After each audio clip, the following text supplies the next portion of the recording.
Апта жаңылыктары менен тааныштыра турган болсок, Түркия мамлекетинин Анталия шаарында болуп өткөн кикбокс боюнча беттеште кыргызстандык спортчубуз катышып алдыңкы орунду багындырган. Тагыраагы 14 өлкөнүн ичинен мекендешибиз Авазбек Аманбеков 57 кг салмакта биринчи орунду ээлеп, туркиялык спортчудан алтын медальды тартып алган.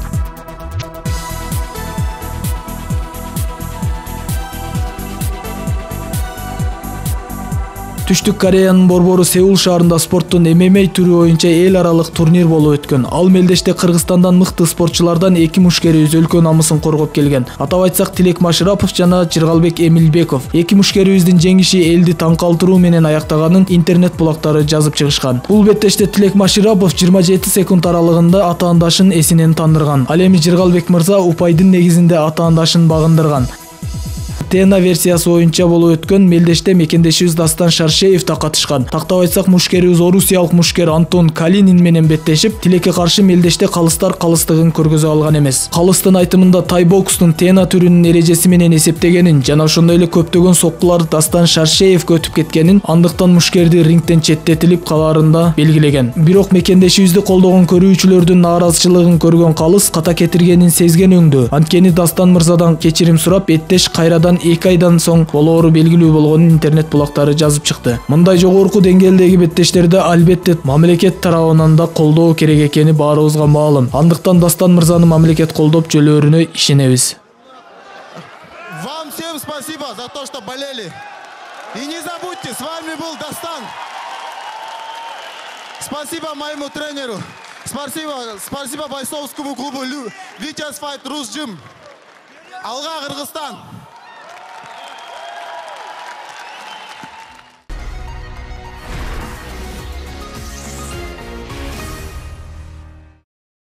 Мен кыргызмын деген ар бир мырза Кыргызстан үчүн кызмат кылып, өлкөбүздүн намысын коргоо бул биз үчүн милдет. Бүгүнкү көрсөтүүбүздүн каарманы жаш болсо да спорт жаатында өзүнүн эмгегин өлкөбүзгө сиңирип жаткан учуру. Анда эмесе кикбокс чебери Мунарбек мырзанын спорт дүйнөсүнө сиздер менен биргеликте сүңгүп көрсөк, эфирде спорт программасы. Саламатсыздарбы?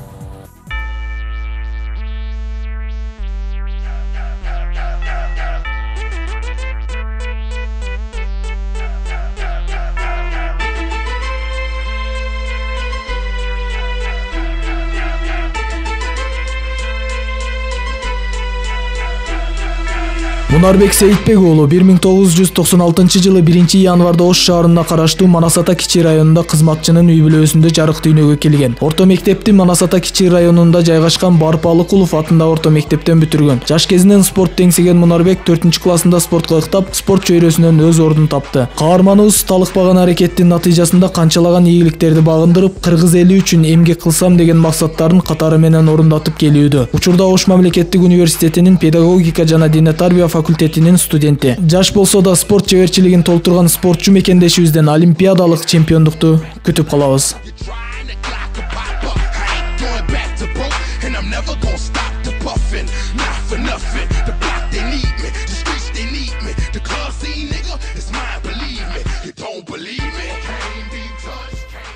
Мунарбек, ушу сен алгачкы спортко келген күнүңөн баштап биздин телекөрүүчүлөргө айтып берсең.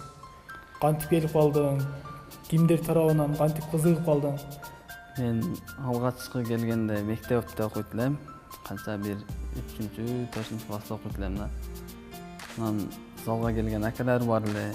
Анан классташтар менен келебиз деген ой болуп калган. Анан биринчи келгенде биз ошо экөөбүз эле келбейт элек. Бир 20-30 келсе элек да. Ошо полнойбуз келип, жерде кылып, жүрүп, анан көбү эми кетип калды, калганы калып калды.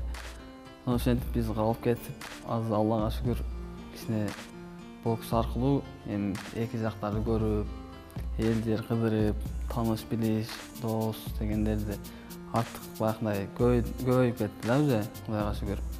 Демек ошо досторуң менен биргеликте келип, ошо агаларың көрүп кызыгып кетипсиң да спортко, ошолорду көрүп анан стимул пайда болот да эми. Сен келип көргөндө эмнесинен кызыгып калдың ошо? Эмнеси сага түрткү болду?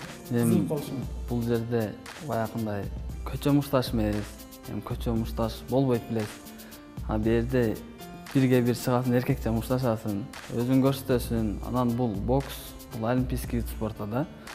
Бул олимпиадага чыгып, если утуп келсең же сен эл мындай дүйнө тааныйт да, мисалгачы. Ошол жагынан да кызык кичине. Сен ошо дүйнөгө таанылыш үчүн, элдерге таанылыш үчүн спортко келдиңби? Же мындай Кыргызстан үчүн кызмат кылайын деп? Жок, бу жерде эми не только эл да, өзүңүн дагы ден соолугуң, өзүңүн немең, анан мына мекениңди коргошко, мисалы үчүн Кудай сактасын бир нерсе болсо, биз жаштар чыгабыз да. Эми уруш болсо, Кудай сактасын ал нерседен. Биз чыгабыз, эми ар адам өзүнө өзү баягы самоздачиста деп коет го, ошону үйрөнүп жүрбөсө, мындай чистый образ жизни деп коет го, ошондого жүрүш керек болду да. Сен ушу спортко биринчи келгенде эле ушу бокска келгенсиңби же башка спорт менен да алек болуп көргөнсүңбү? Жок, бокс биринчи залым ушул жерде эми кетпейбиз деген үмүттөр бар. Эми бул спортко келгендин себеби дагы баягы достору менен кошулуп ичпейсиң, чекпейсиң, жаман жолго жүрбөйсүң. Агайыбыз дагы если сен көчөдө мушташсаң залга келбей эле кой дейт да. Ошол тараптар да бизге плюс болгон да кичинекейибизден. Ошо агайың тууралуу айтып калдың да. Ошо агайыңдын сен ийгиликтерге жетишиңе салымы кандай деп ойлойсуң? Агайдын салымы бул эми бала кыз да, эң чоң да агай. Спортчунун өзүнөн болобу ийгиликтерге жетишине? Жок, бул жерде айтат го, өзүңүн талантың 1% болсо 99% эмгек дейт го. Агай үйрөткөн, агайга мындай ыраазычылык билдирип кетиш керек да. Агай жок болгондо биз азыр бул жерде турбай эле экөөбүз сүйлөшүп дагычы. Көчөдө бир жерде может баягындай итип, чегип, жаман балдар менен жүрүшүбүз мүмкүн эле да.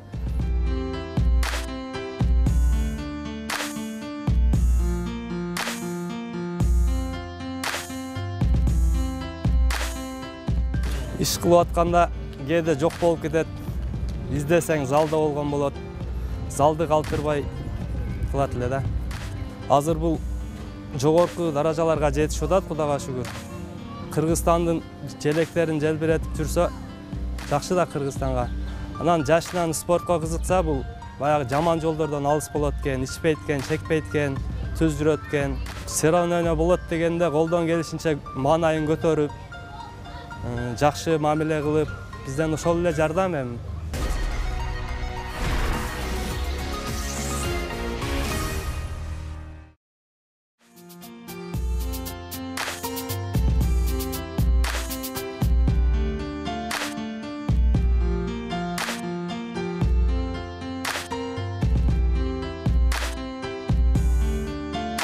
Спортчунун кандай гана ийгиликтери болбосун, машыктыруучусу себепкер болоору баарыбызга белгилүү. Мунарбек алгачкы келгенде эле аракетчилдиги жана тактыгы менен мени арбап алган. Спортчу дал мына ушундай мүнөзгө ээ болгондо гана ийгиликтер жылмаят. Ал эми Мунарбек сыяктуу балдарга бир эле адам жардам бере албайт. Бизден да олимпиадалык чемпиондор чыкмак. Тилекке каршы шартыбыз жагынан бир аз аксап калабыз, дейт машыктыруучу Бегеназ Султанбаев.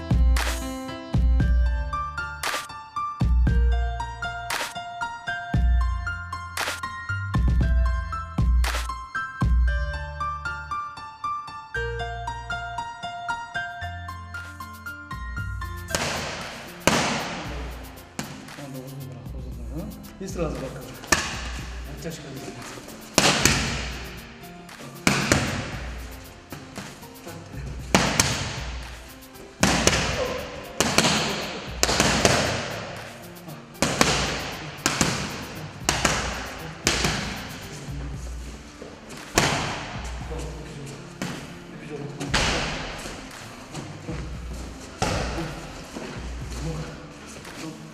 Мунарбек бизге 2005-жылы залга келген, аябай келгенде эле акылдуу, аракетчил бала эле, келип бир набордо 30 баланы маштырганда көзгө сразу аябай мындай тез эле көрүнгөн, аракет кылып, өжөр, айтканды так аткарган акылдуу бала.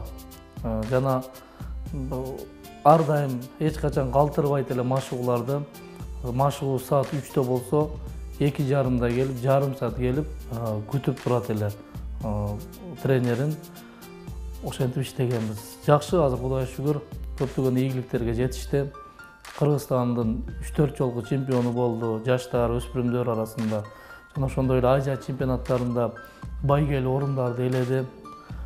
Ошондой эле кече жакында Россияда болгон эл аралык мелдеште дагы байгелүү орунду ээлеп келди. Каражаттын жетишсиздигине байланыштуу бизде даже биз өзүбүз машыктыруучулар балдарыбызды алып чыкканы бара албай калабыз, чет жактарга старший тренер алып кетет. Эгерде өзүнүн агайда жанында туруп секундант кылганда балдар дагы жакшы ийгиликке жетишер эле. Спорт өнүктүрүш үчүн балдар менен иштеп атабыз. Эми бул спорт бир эле адам кыла албайт буну. Ол мамлекет тарабынан колдоо болуш керек.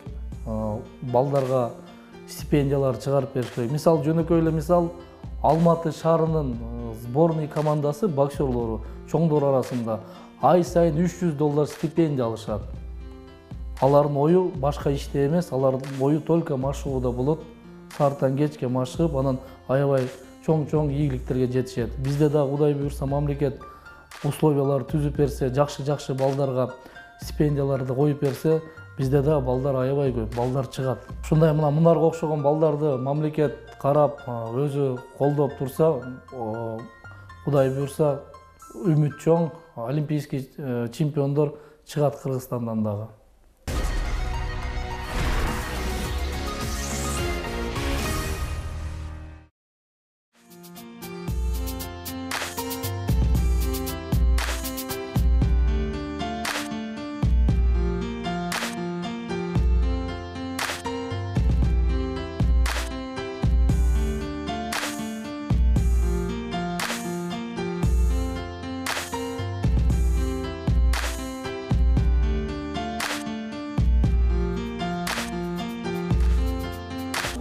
Ар бир спорттун эң негизги мындай ыкмалары болот да. Сен ушул бокстун эң негизги ыкмасынан бирөөнү көргөзүп бербейсиңби? Анан бул бокска келгенде главный раздва. Анан кийин мына ичине урсаң болот, корпуска, башына урсаң болот. Мына раздва ургандан кийин тартып туруп кайра урсаң болот. Мына раздваң тийбей калса, если атака кылып атканда, урдуң тийбей калгандан качып туруп уруп койсоң болот. Анын ударына сен попал болбош үчүн. Бир эки экен да, ушу эң керектүүсү да. Эң керектүү ыкма экен да. Буну тез колдонгону болот да. Сен мына боковойлордон көрө ушу жакшыраак. Боковой урсаң жетпей калышы мүмкүн, же алыстан уруп коюшу мүмкүн. Биринчи сен өзүң аябай толкунданып, азырга чейин унутпай жүргөн ийгилигиң каякта болгон, жеңишиң? Биринчи кичинекейинде Анжанга барганбыз да. Өзбекстан. Ошакта бирди алып калгам. Кандай толкундануулар болгон ошондо? Эми биринчи жолу бирди алганда өзүң ишенбей аякында болосуң да. Кыйла тайсаларымдай мен чын эле алып алдымбы деп анан келип, анан кичине убакыт өткөндөн кийин анан уже ушул эле экен го дей баштайсың да. Сен ушул спортко аралашкандан тартып өзүң үчүн эмне таптың? Эми эң биринчи өзүң баягы жашоого түшүнсөң ошого. Мисалы үчүн адамдар менен мамиле кылышты үйрөндүм. Каерге барба, кандай сүйлөштү, кимди кандай тосуп алышты. Эми спорт баягы достуктун элчиси деп коет го. Спорт аркылуу эми көп нерсе табат экенсиң да. Мисалы үчүн тааныш билиш, иш табышың мүмкүн. Дос жар, агай, көп жерде тааныштарың болуп, ошол нерселерди таптым да. Келечекте алдыга койгон максаттарың тууралуу бөлүшүп кетпейсиңби? Эми Кудай буйрса алдыда Олимпиада утабыз деген ниеттер бар. Салды эми үзгүлтүксүз кылып турсак, эми Алла Таала дагы көрүүчү зат бизге ийгилигин берет иншалла. Барып утуп келсек уже Кыргызстанда олимпийский чемпион жок да. Эми ошо олимпийский чемпиондордун бири болуп келсек иншалла жакшы болот да. Ошо ниеттер ошо Олимпиадага азыр даярдык кылып атабыз да.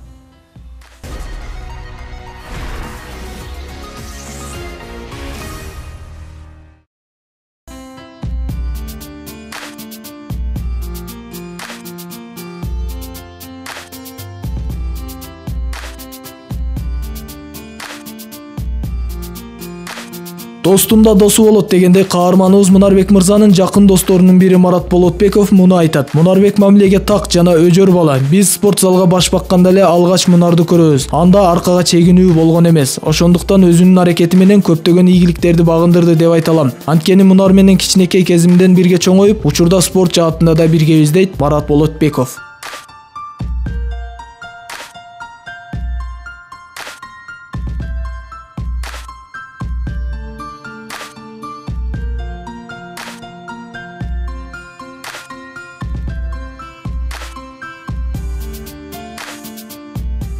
Мунарбек жөнүндө айтып кетсек, Мунарбек өзү чаршоодо өзү мындай бир нерсеге аракет кылган, бир ишти алдын ала ойлондуруп аракет кылган бала.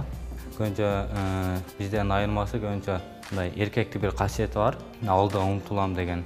Анан кийин мындай жөн эле багынып калбайт да, бул өзүнүн аракети менен көптөгөн ийгиликтерге жетишкен. Айтып кете турган болсок, мындай мен чегинбейм деген, аркага чегинүү деген ал нерсе жок анда.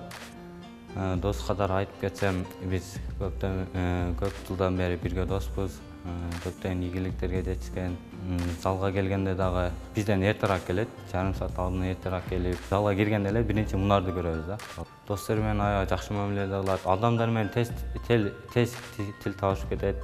Мындай шайыр бала, жөнөкөй, адамдарга жакшы мамиле кылат, бирөөлөргө жардам бергенди жакшы көрөт, аракетчил бала.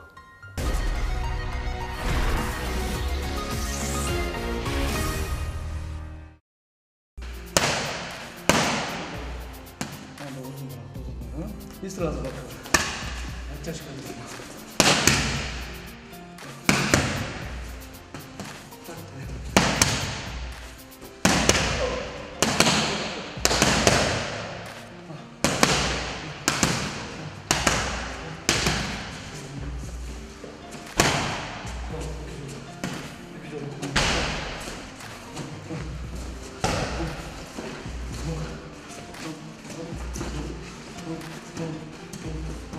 Урматтуу телекөрүүчүлөр, Мунарбек өзү максат койгондой, биз Мунарбектен олимпиадалык чемпиондукту күтөбүз. Ал эми Мунарбек сыяктуу Кыргызстан үчүн кызмат кылып келе жаткан спортчуларга ийгилик каалоо менен биргеликте бүгүнкү эфирди жыйынтыктайбыз. Кийинки эфирден жолугушканча саламатта калыңыздар.